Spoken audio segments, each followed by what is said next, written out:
Ito ay magsisimula kapag ang buhay ng lahat ng universe ay pinagtatalunan sa paligsahan ng kapangyarihan. Ang tournament ng kapangyarihan ay umabot sa isang napakahalagang sandali kung saan makakaharap ni Goku ang mandirigmang si Jiren ng Universe 11.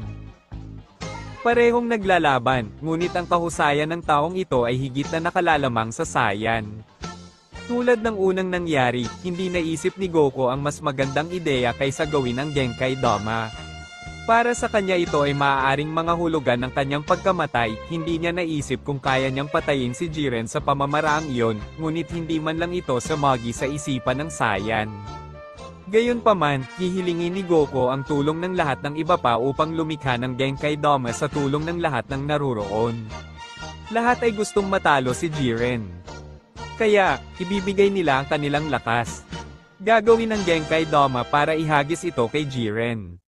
Ngunit nakakagulat na ibinalik ito ni Jiren kay Goku, ang mga bagay ay komplikado. Dahil si Goku sa kabila ng paggamit ng lahat ng kanyang kapangyarihan, ay hindi ito mapipigilan. Sa wakas ay makakaapekto ito kay Goku. Ngunit dito ang kwento ay magiging iba. Si Goku na naubos ng enerhiya na ito ay hindi maaaring mamatay. Bago natin ipagpatuloy, maaaring kang mag-subscribe sa channel na ito upang maging updated ka sa mga susunod na bidyong ating ipalalabas. Ngunit hindi makakaligtas dito, sa oras na iyon, iisipin ni Goku ang lahat ng alaala ng kanyang nakaraan. At ito ay mawawala sa oras na iyon sa pamamagitan ng enerhiyang iyon. Samantala, hindi nila tatanggalin si Jiren dahil wala siyang kasalanan. Dahil ang pamamaraan na ito ay ginawa mismo ni Goku. Hindi na nagpakita si Goku pagkatapos noon. At tinanong ni Beerus si Whis kung ano ang nangyari kay Goku. At sasabihin sa kanya ni Whis na kahit papaano ay hindi siya namatay, ngunit hindi rin ito buhay. Ito ay nagdulot ng pagkalito kay Beerus. Ngunit anuman ang nangyari, ang tadhana ng Universe 7 ay hindi maiiwasan. Si Goku ay hindi, kaya ginawa nito ang pagkatalo ng Universe 7 ay malapit na. Walang magawa si Vegeta at ito na ang wakas. At buburahin ni Zenozama ang Universe 7 at ang Universe 11 ay tatanghalin na panalo. Planetang Vegeta.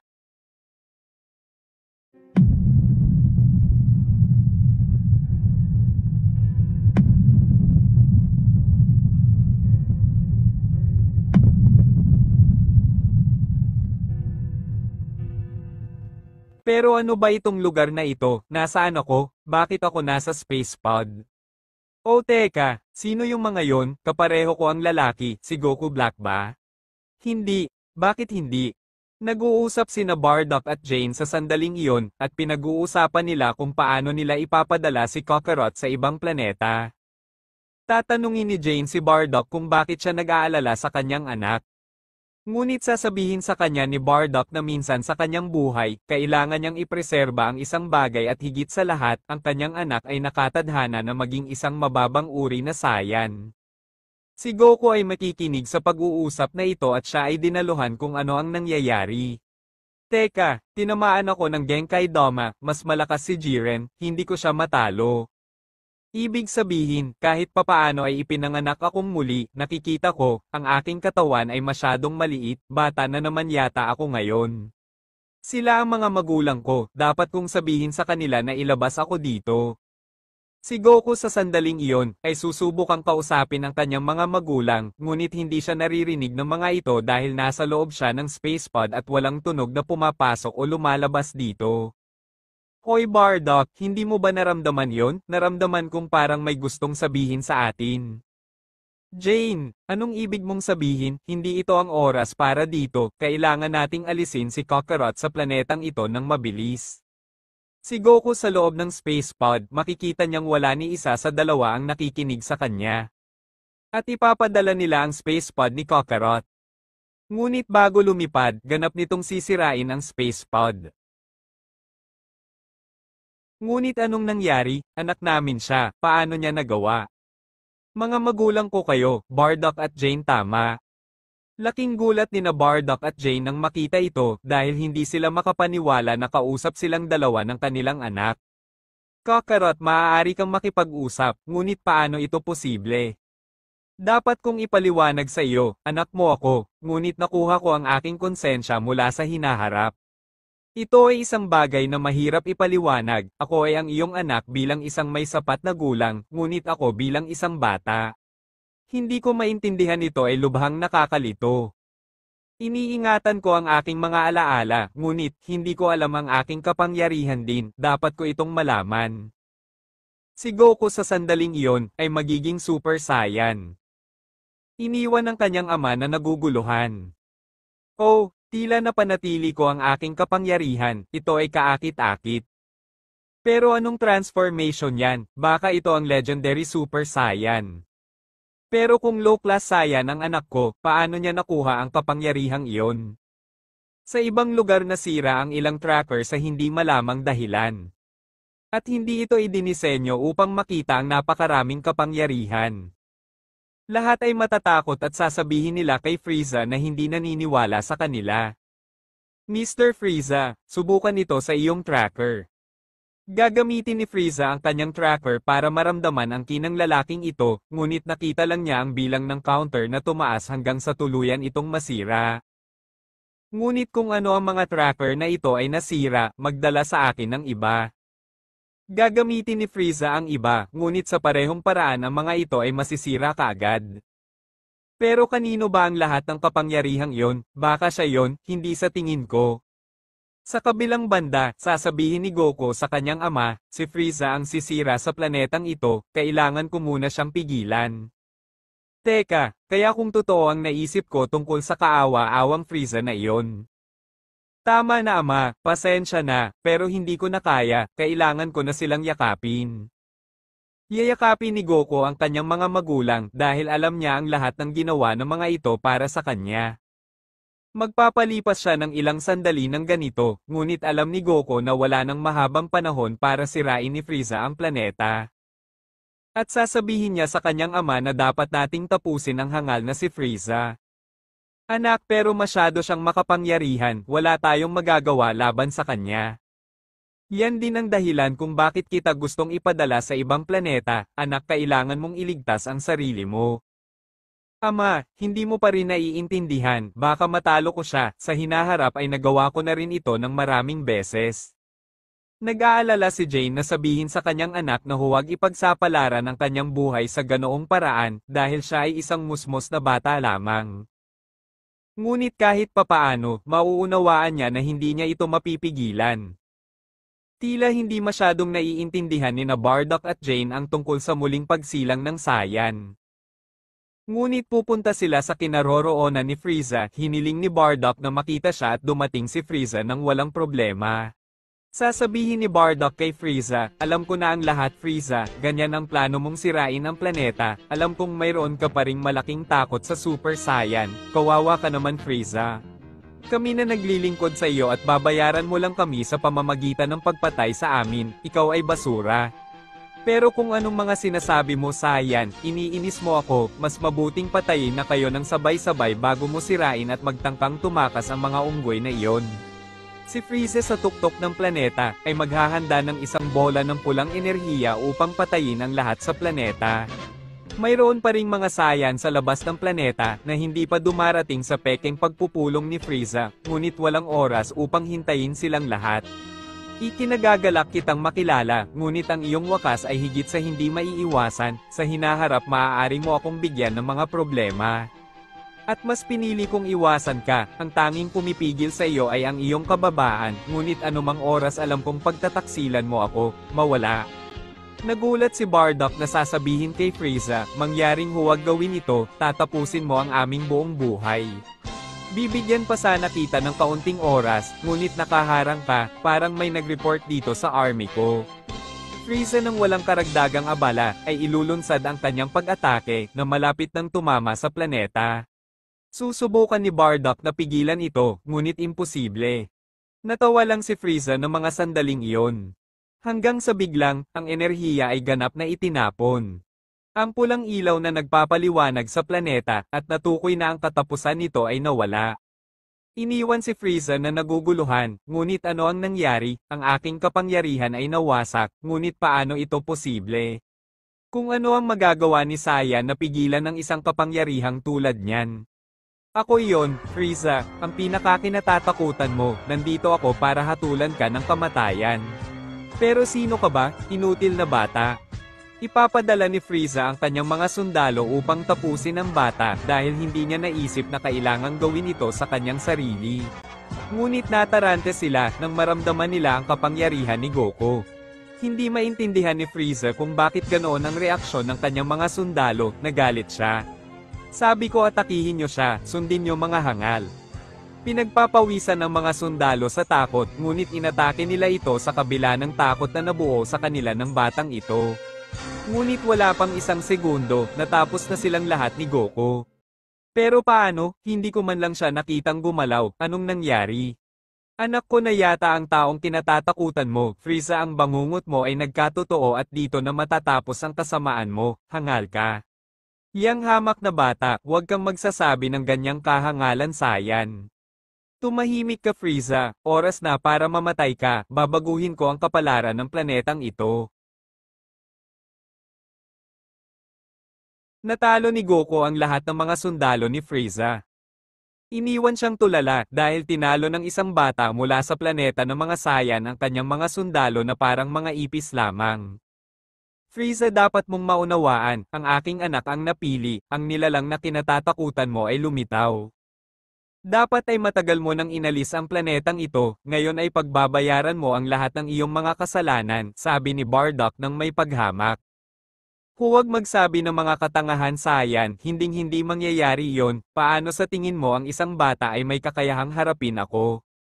Napagtanto mo kung gaano ka walang katotohanan ang sinasabi mo, mukhang tiwala ka sa anak mo, higit pa rito, isang mababang klaseng Saiyan.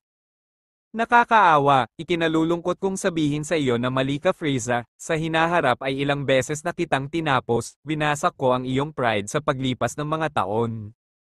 Anong pinagsasabi mo, Saiyan, hindi kita kilala, ang lakas ng loob mo makipag-usap tungkol sa isang hindi umiiral na hinaharap. Ito ay komplikado at hindi mo ito mauunawaan, sobra para sa iyong pag-unawa, at saka, ipapaliwanag ko sa iyo ang anumang bagay.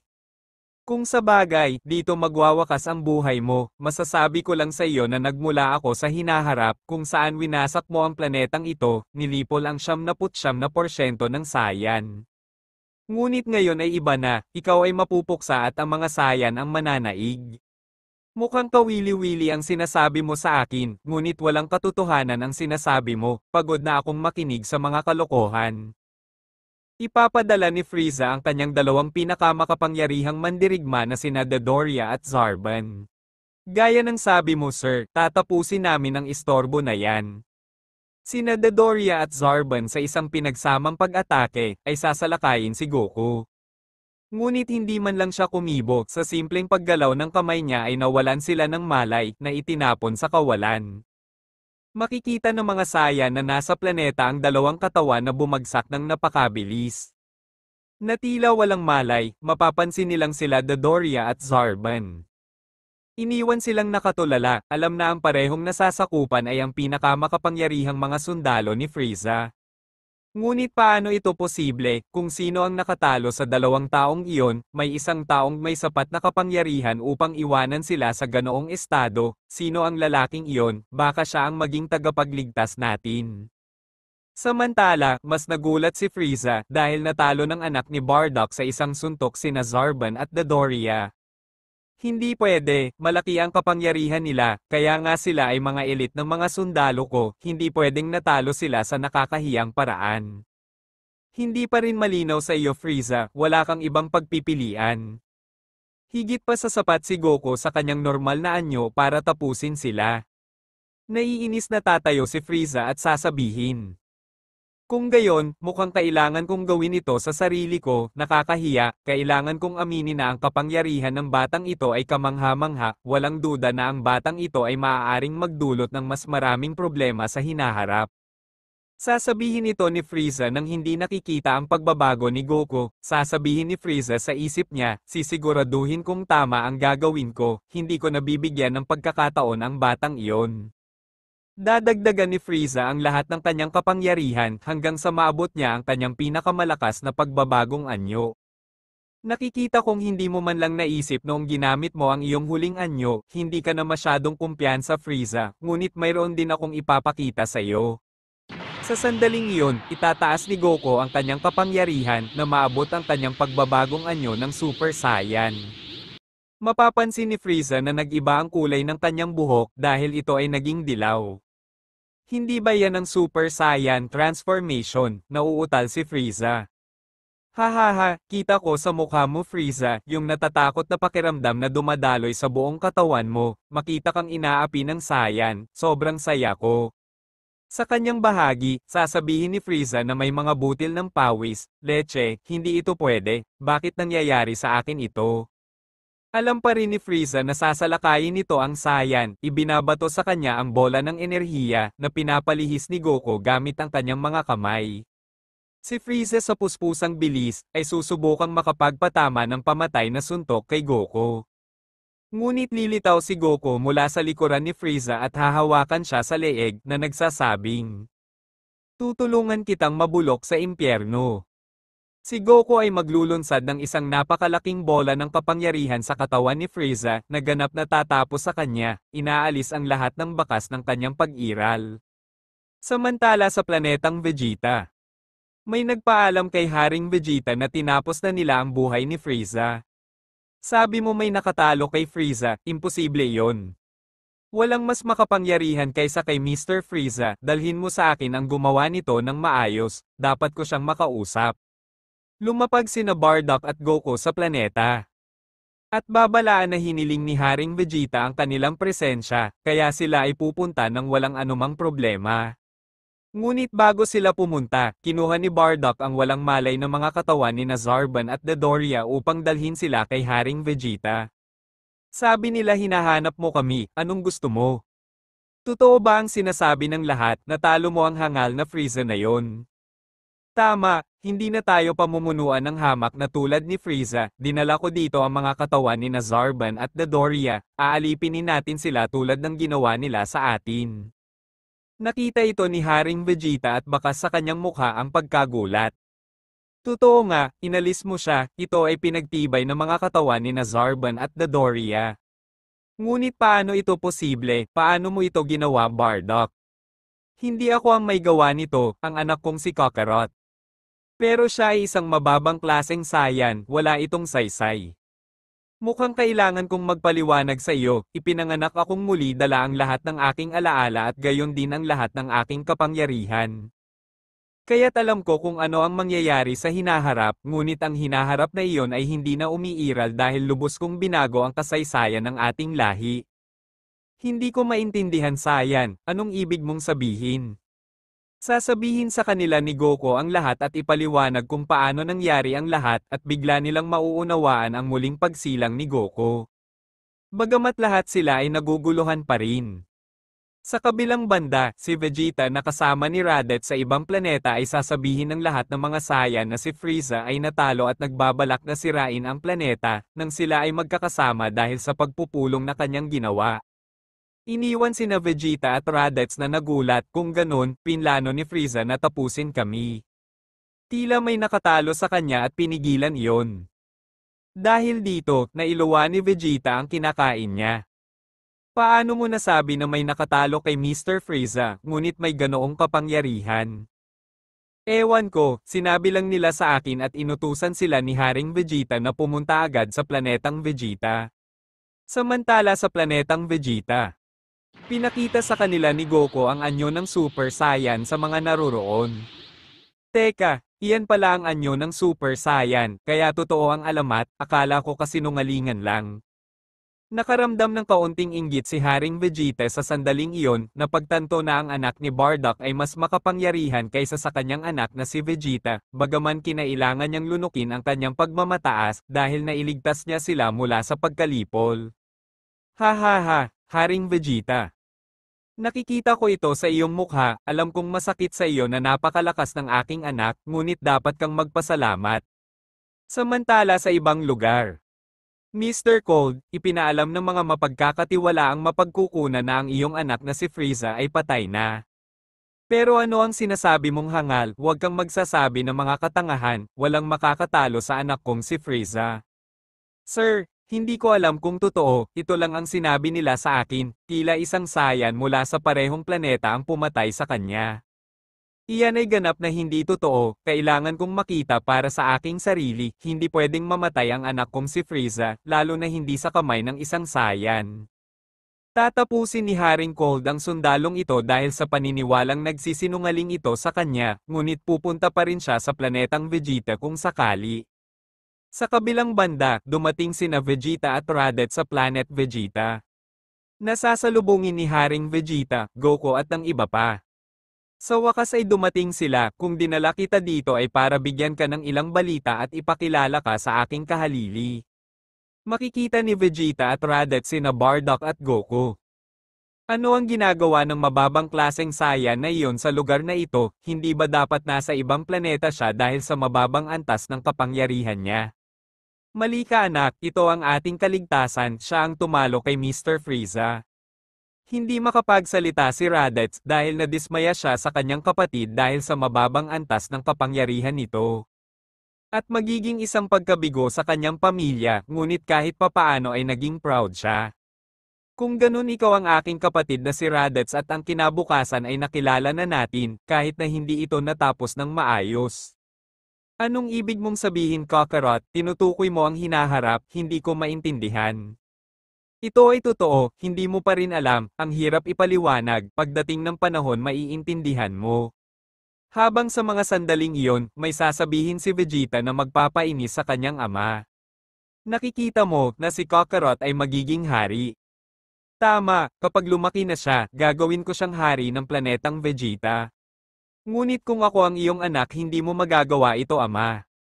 Patawad anak, hindi ako ang nagdesisyon nitong mag-isa, lahat ng Saiyan ang humihingi nito, ngayong alam na nila na pinalaya sila ni Kakarot sa kanilang pagkaalipin. Sa wakas ay tatanggapin ito ni Vegeta sa tamang panahon, kahit na narinig nito sa kanya na ang Saiyan na kanyang hinamak at kinutya ay sa wakas ay nakahihigit sa kanya sa lahat ng aspeto. Sa sandaling iyon ay mapapansin ni Goku na may papalapit na malakas na ki, na hindi nito nakilala, makakaramdam siya ng enerhiyang katulad ng kay Frieza.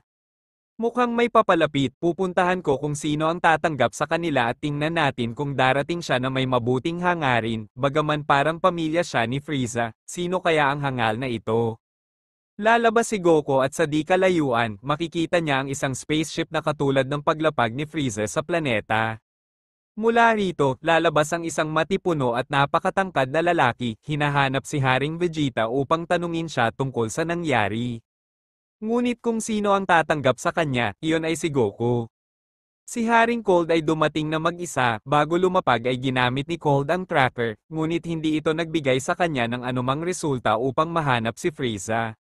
Si Cold ay lalabas ng spaceship at makikita ang isang batang lalaki sa kanyang harapan, para bang hinihintay siya nito. Isang bagay na magpapagulo kay Haring Cold. Kaya ang kina iyon ay sa iyo, ngayon naiintindihan ko na kung bakit ito ay katulad ng kay Frieza. Anak, siya ang ama ni Frieza, si Haring Cold, siya ang kumokontrol sa amin bago si Frieza at siya ang nag-iwan sa kanya sa pamamahala sa planetang ito. Nakikita ko, siya pala ang tatay niya, sa tingin ko siya ay dumating na naghahanap para sa parehong kapalaran ng kanyang anak. Matatawa si Haring Cold at sasabihin, hahaha, nakakagulat, anong ginagawa nitong mga Saiyan dito, hindi ako pumunta para kausapin sila. Mas mabuting sabihin mo sa akin, ano ang gusto mo Haring Cold? Sa tingin ko hindi niyo ako bibigyan ng ganyang sagot, mas mabuting umatras ka. Hahaha, natatakot akong hindi iyon mangyari Mr. Cold, hayaan mo akong sabihin sa iyo ang isang bagay. Ang mga malupit na katulad mo ay makakatanggap ng parehong parusa na ibinibigay mo, ako na mismo ang bahala. Susubukan kong maging mabuti sa iyo Cold, bibigyan kita ng pagkakataong hindi ko naibigay sa anak mong si Frieza. Sumuko at humingi ng tawad sa lahat ng Saiyan na nakaluhod at hindi kita papatayin. Anong kalokohan ang sinasabi mo Saiyan, ano ang sinusubukan mong sabihin dyan? Kung sakaling hindi mo pa rin maintindihan, ako ang tumapos sa buhay ng iyong hangal na anak. Alam kong darating ka para dyan, yan ang sagot mo. Tama Mr. Cold, patay na ang anak mo, kahit na hindi ka naniniwala, siya ay napahiya ng husto, namatay siya sa pinakakasuklam-suklam na paraan na posible para sa isang kalahi niya. Leche, tama ang sundalong iyon, patay na ang anak ko. Ang sabi mo pinatay mo siya bata, aaminin ko nagulat ako sa pagiging ama niya at kailangan ko siyang ipaghiganti, kung hindi anong klaseng ama ako. Kung pinatay nila siya, ito ay dahil nagtitiwala siya sa isang kalokohan, ipapadala kita upang batiin siya sa impyerno sayan, pagkatapos kitang tapusin ay tatapusin ko ang hindi niya nagawa, wawasakin ko ang inyong planeta. Samantala sa ibang lugar. Lord Biros naramdaman mo ba yon? Anong ibig mong sabihin Whis? Tila ang immortal na iyon ay isang pinagkakautangan ng kapangyarihan ng mga Diyos. Ano ang pinagsasabi mo Whis? Anong planeta ito? Tila ito ang planetang Vegeta Mr. Biros. Hindi pwede, pinadala ko si Frieza para sirain ang planetang iyon, pinapagod ako ng mga sayan na iyon. Well, may sasabihin pa ako sa'yo. At iyon ay wala ng buhay si Mr. Frieza. Ano ang ibig mong sabihin na wala na siyang buhay, may nakatalo ba sa kanya? Hindi pwede. Tama Mr. Biros, at mukhang si Saya na yon, sa tingin ko siya ang hinahanap mo. Kung gayon Whis, mukhang kailangan nating pumunta ulit sa planetang iyon, ako na mismo ang wawasak nito. Sa planeta ni Biros, sasabihin ni Whis kay Biros ang tungkol sa Saya na nasa planetang Vegeta.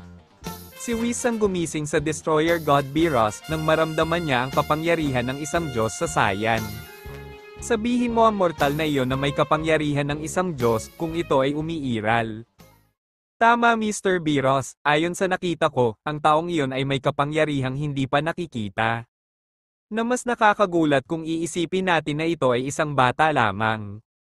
Tapos nagawang talunin ng bata si Frieza, parang karapat-dapat na kalaban. Kailangan kong pumunta sa planetang iyon upang suriin ito sa aking sarili para makita kung gaano kalakas ang unggoy na iyon. Pagkatapos kong talunin siya, tatapusin ko ang trabahong ibinigay ko kay Frieza na hindi niya nagawa. Ako ang wawasak sa planeta ng mga unggoy na iyon, sila ay naging sakit ng ulo para sa akin. Bueno Mr. Biros, kailangan nating bumisita sa mga sayan na iyon, pagkatapos ay kukuha tayo ng ilang oras. Sa oras na iyon, kinailangan ni Whis at Biros na pumunta sa planetang Vegeta kung nasaan si Goku. Samantala, sa planetang Vegeta, desidido ang Haring Cold na patayin ang Saiyan dahil masyado siyang nakikialam at napatay niya ang kanyang anak na si Frieza. Mukhang napagdesisyonan mong lumaban Cold, yan ang hinihintay ko. Hindi ako nagkaroon ng pagkakataon na labanan ng ama ni Frieza dahil ginawa ito noon ni Trunks. Ito ay magiging kapanapanabik na makita ang iyong kapangyarihan Cold, sigurado ako na hindi mo na ipakita ang lahat ng ito sa laban niyo ni Trunks sa pamamagitan ng pagiging tiwala. Ano bang pinagsasabi mo Saiyan? Sino si Trunks? Baliw ka talaga. Ha ha ha, oo nga pala, nakalimutan kong nasa past ako na hindi pa nangyayari. Hindi ko na ito ipapaliwanag sa iyo, magiging isang malaking pag-aaksaya ng oras para sa isang taong kapareho ng kapalaran ng kanyang anak. Isang malaking pagkakamali ang pagbabalik mo sa planetang ito, kamatayan lang ang sasalubungin mo. Bibigyan ka ng anak ko ng nalalapit na wakas, gusto ko sanang makita mo kung paano pinatay si Frieza na parang isang simpleng insekto, nakakaawa. Pagod na akong makinig sa mga walang kwentang salita mo, tama na. Sa sandaling iyon, ipapadala ni Haring Cold ang lahat ng kanyang mga sundalo upang salakayin ang Saiyan. Ngunit tatalikod siya at napagtantong walang mga sundalo dahil lahat sila ay tumakas nang malaman nila ang kapangyarihan ng Saiyan na si Goku. Mga duwag, ako mismo ang papatay sa kanila. Ang mga sundalong tumakas sa planeta at spaceship ay tatamaan ng sinag ng kapangyarihan na inilunsad ni King Cold na papatay sa kanilang lahat. Ha ha ha, kung gaano kahirap, bagamat dapat ay ginawa mo rin ang katulad nila, at least sila ay matalino at sinubukang tumakas. Sa sandaling iyon, dadagdagan ni King Cold ang lahat ng kanyang kapangyarihan. At maaabot ang kanyang napakalakas na pagbabagong anyo na magpapayanig sa buong planetang Vegeta. Nararamdaman ng lahat ng Saiyan ang pagyanig na ito na nag-iiwan sa kanila ng labis na pagkagulat na ginagawang mapansin ng lahat ang nangyayari. Kaya lahat ng Saiyan ay lalapit para tingnan kung ano ang nangyayari. Makikita nila ang ama ni Frieza, ang Haring Cold sa harap ng isang bata na naiwan silang tulala, na pagtanto na ipinapakita niya ang lahat ng kanyang kapangyarihan sa isang bata. Ito ay tila walang katotohanan at hindi nila maintindihan kung bakit. Marahil ay kayang harapin ng batang iyon si Frieza, kung hindi ako nagkakamali, siya ang pumatay kay Frieza, ngunit paano siya nakakuha ng napakaraming kapangyarihan? Hindi ko alam na kakaiba ito lalo na nang malaman kong anak ito ng isang tulad ni Bardock, ang pagkakataon na magkaroon ng napakalakas na kapangyarihan ang kanyang anak ay halos imposible, kahit na ang anak ni Haring Vegeta ay hindi inaasahan ito. Bueno bata, hindi ako magpapatalo sa katulad mo, ang ingay mo, nakakainis. Sa sandaling iyon, itataas din ni Goku ang kanyang kapangyarihan na nagiging Super Saiyan. Ang alamat na ito ay totoo, kung gayon, ito ay talagang hindi basta-bastang Saiyan, sinabi sa akin ni Frieza kung ano ang kaya ng isang mandirigmang tulad niyan. Sa sandaling iyon, gagawa siya ng isang malaking bola ng kapangyarihan at ihahagis niya ito kay Goku. Ngunit ipapalihis niya ito sa ibang lugar na ginagawa itong epekto sa isang lugar sa kalawakan laban sa ilang mga stellar na bato. Nakakakita ng isang malaking pagsabog sa kalangitan na magpapaliwanag sa buong planeta. Huwag kang maniwala na sa simpleng pag-atake na iyon ay matatalo mo ako, walang katotohanan iyon. Tila nagawa mong ilihis ito ng walang problema, ito ay isang simpleng pag-atake, ngunit hindi kailanman nagkaroon ng sinuman na maalis ang isang kapangyarihan na tulad nito, ginawa mo ito sa isang hindi nagkakamali na paraan, binabati kita bata. Titingnan lang siya ni Goku ng seryoso sa mga mata.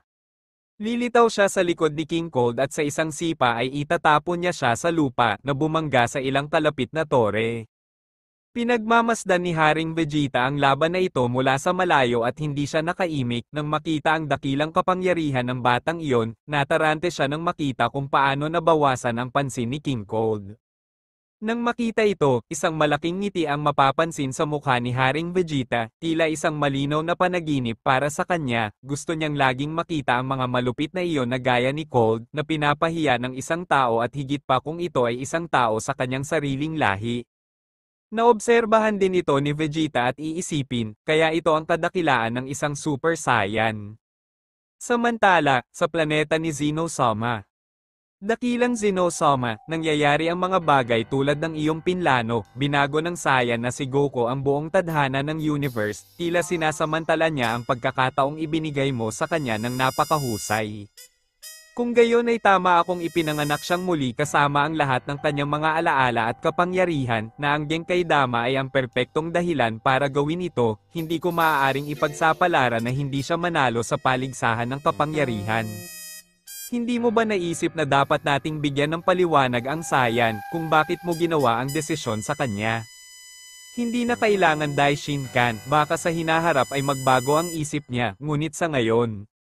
Hindi tayo magsasabi ng kahit ano, nakakatuwang pagmasdan kung paano siya umuunlad, ngayong mayroon na siyang iba sa lahat ng mga kakayahan na ito bilang isang bata, mag-e-enjoy akong panoorin ito. Ngunit hindi ba siya makakapunta sa lugar na ito, alam niya kung nasaan tayo. Sa katunayan, mali ka Daishinkan, ginawa ko sa kanya nakalimutan ang lahat ng alaalang iyon na nagpapahiwatig ng aking pag-iral, kahit na naaalala niya ang paligsahan ng kapangyarihan, ngunit hindi lampas sa kontekstong nagpapatunay na bahagi ako noon. Naiintindihan ko dakilang Zeno-sama, kung gayon magiging tagamasid lamang tayo, hihintayin natin siyang lumaki. Samantala sa planetang Vegeta. Nakikipaglaban si King Cold laban kay Goku at susubukan niyang salakayin ang Saiyan ng hindi handa. Ngunit si Goku sa kanyang buntot ay pipigilan si King Cold na sumuntok, at sa pamamagitan ng kanyang mga kamay ay itatapon siya ng libu-libong kilometro ang layo. Ngunit gagamit siya ng teleportation upang tapusin siya ng isa pang suntok na nagpabagsak sa kanya sa lupa, ngunit bago tumama sa lupa. Aatakihin ni Goku ang likod ni King Cold gamit ang kanyang tuhod dahilan para mapasigaw siya sa sakit. Leche, masyado siyang malakas, sobrang talino niya pagdating sa pakikipaglaban, hindi ito maaaring mangyari. Inaasahan niya ang bawat diskarte ko, anong meron sa batang ito, sa tingin ko, sayang siguro ang pagpatay sa kanya. Inaalok ni King Cold si Goku na maging bahagi ng mga piling tao ng mga sundalo, na maging kanyang kanang kamay at ang lahat ng kayamanan ng universe ay nasa kanyang pangangalaga. Ngunit tahasang tatanggi si Goku na gawin ito, sa tingin mo ay masusuhulan mo ako niyan, huwag kang maging walang muwang, hindi ko kailangan ng anuman yan, sagutin mo lang. Gusto mo bang magpatuloy sa buhay, o hindi? Kung gusto mo, pagkatapos ay luluhod ka sa harap ng lahat ng mga sayan at hihingi ng tawad. Hinding-hindi mangyayari iyon, hindi ko ihihiya ang aking sarili sa ganoong paraan sa harap ng ilang hamak na unggoy. Kung gayon, pinili mo ang kamatayan. Tumahimik ka na lang hangal. Susubukan ulit ni King Cold na salakayin ang sayan. Ngunit aatakihin siya ni Goku ng isang bola ng enerhiya na mag-iiwan sa kanya ng matinding sugat sa lupa. Dahilan para magde-transform siya. Si Goku ay bubuo ng isa pang enerhiya upang mapatay siya. Ngunit bago ito mangyari ay pipigilan ni Haring Vegeta si Goku na sasabihin sa kanya. Huwag mo muna siyang patayin, gusto kong marinig ang mga huling salita niya, gusto ko laging nakatayo sa harap niya na ganito, nakaluhod sa harap ko. Gusto kong sabihin sa iyo ang isang bagay na lagi kong gustong sabihin, ikaw ay ganap na hangal, sinunod namin ang iyong utos dahil higit ka sa amin sa lakas, hindi ka namin irerespeto, ni hindi namin kilala ang anak mo. Palagi naming iniisip na wala kang kakayahan, sa anumang pagkakataon, natutuwa akong nasasabi ko sa iyo ang mga salitang ito sa harap mo, hindi ko na itatago sa isip ko. Ha ha ha, ang sarap sa pakiramdam. Hangal na King Vegeta, alam mo kung ano, mamamatay kayong lahat kasama ko. Sa sandaling iyon, ipapatong ni King Cold ang kanyang mga kamay sa lupa. Bumubuo ng isang mahusay na kapangyarihan sa loob ng ibabaw ng planeta na ginagawang simulan ng planetang ito na sirain ang sarili nito. Hindi pwede, sisirain nito ang buong planeta, lahat ng ginawa ko ay magiging walang kabuluhan, leche, hindi ko maililigtas ang lahat, ano ang dapat kong gawin? Ha ha ha, mamatay kayong lahat. Samantala, sa palasyo ni Zeno Sama. Hindi maaaring mangyari, hindi nangyari ang mga bagay tulad ng inaasahan, kailangan nating makialam, ang isang bagay na tulad nito ay magpapalala sa kwento, ganon din ang mamamatay sa planetang iyon. Huminahon ka dakilang Zeno Sama, huwag mawalan ng pag-asa, hindi mo kailangang makialam, manood ka lang. Samantala, ang planetang Vegeta ay nagsisimula ng mag-crack, ang buong planeta ay sinisira. Sa wakas ang planeta ay ganap na mawawala, na magtatapos sa buhay ni Goku at lahat ng Saiyan, kaya mawawala ang buong planetang Vegeta. Ngunit may kakaibang mangyayari at habang paurong muli ang panahon. Bago ipatong ni King Cold ang kanyang kamay sa planeta upang sirain ito. May naghagis ng kapangyarihan ng Hawkeye kay Cold, pinatay siya. Ngunit anong nangyari, sino ang pumatay sa kanya, wala akong ginawa. Lahat ay tumingala at nakita sina Beerus at Whis, iniwan ang lahat na nagulat. Wala silang kakayahan, dahil sa kawalang ingat na iyon ay muntik niyang sirain ang planetang ito. Kung hindi dahil nagbalik tayo sa nakaraan ang planetang ito ay ganap na mawawasak, hindi ko hahayaang mawala ang planetang ito nang hindi ko nakikilala ang Saiyan, na may kapangyarihan ng isang Diyos. Nakikita ko, kaya naman nakaramdam ako ng kaunting pagbabago sa oras, leche, naging pabaya ako pero natutuwa akong nandito ka, Mr. Beerus, sasabihin ni Goku na may malaking ngiti dahil excited na siyang makitang muli si Beerus. Paano mo nalaman ang pangalan ko Saiyan, hindi naman kita kilala? Iyon ay dahil ipinanganak akong muli kasama ang lahat ng aking mga alaala at kapangyarihan, kaya maaari mong sabihin na tayo ay nasa nakaraan, ako ay mula sa hinaharap. At ang isa mo pang kasama ay si Mr. Whis, nga pala, ikinagagalak din kitang makita muli Mr. Whis. Ito ay mag-iiwan kay Whis na medyo nalilito dahil hindi rin naman siya nito kilala, pero sasagutin lang niya ito ng magiliw, ikinagagalak din kitang makilala Saiyan. Sa sandaling iyon ay mapapansin ni Haring Vegeta ang presensya ni Beerus at luluhod sa harap niya, at sa nanginginig na boses ay sasabihin. Oh Lord Beerus, isang kasiyahan na narito ka, kung ano ang nagdala sa iyo upang bisitahin ang planetang ito. At sabay iisipin niya, leche, ngayon bakit dumating ang Lord of Destruction Beerus? Siya ay dumating upang labanan ang Saiyan na may kapangyarihan ng isang Diyos, at dumating din upang sirain ang planetang ito dahil hindi natupad ni Frieza ang utos na ibinigay ko sa kanya. Teka, ano bang sinasabi mo? Sinasabi mo bang ikaw ang nag-utos kay Frieza na lipulin ang planetang ito? Medyo nalilito na sabi ni Goku. Habang nakikinig dito si Bardock ay iisipin niya, leche, at mayroong higit pa sa lahi ni Cold na malupit. Isang taong nakahihigit kay Frieza, nakakagulat, ang hangal na iyon ay nagbigay ng utos na lipulin ang mga Saiyan, hindi ko alam kung ano ang iisipin ko, tulala silang lahat. Iwanan ang iyong mga katanungan para sa ibang pagkakataon, tulad ng sinabi ko sa iyo na pumunta ako dito upang harapin ang Saiyan na may kapangyarihan ng isang Diyos.